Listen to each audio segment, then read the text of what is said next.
G'day everyone, Howie here. Welcome to episode 17, Denham to Carnarvon. Now before we head off, we'll go to our IGA, fuel up, and then be on our way. So, let's go, shall we? When I was originally planning this trip, Ooroo was marked as just a fuel stop. And that's what it turned out to be, just a fuel stop.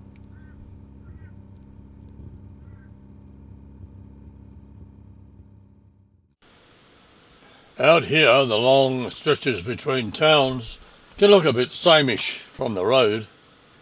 Flat country, red dirt, bit of ground cover, and the odd bush hanging on for dear life. We've all seen that view through the windscreen, so I thought I'd see what the country looks like from above, courtesy of Biscuit's least favourite flying machine.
After seeing the flood sign, I came across this water on the road.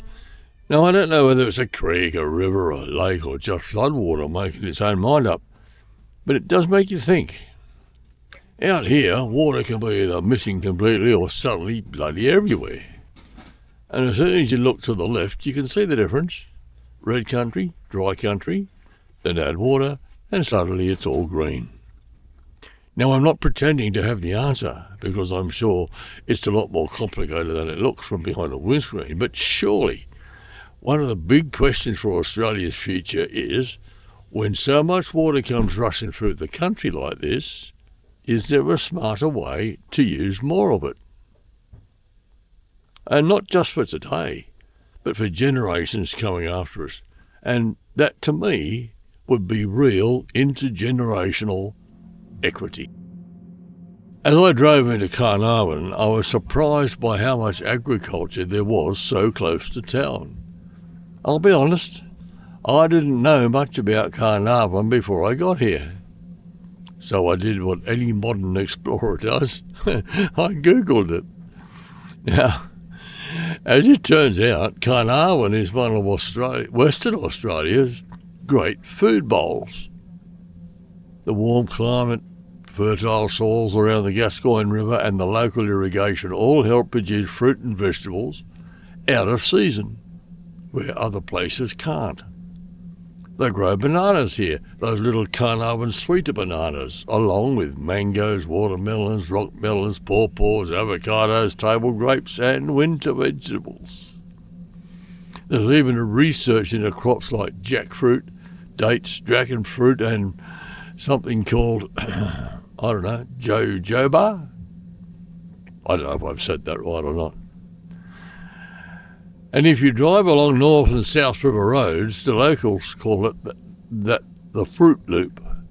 Farm gates, fresh produce, plantations, all sitting here in a place I had mostly thought of as a town on the way north.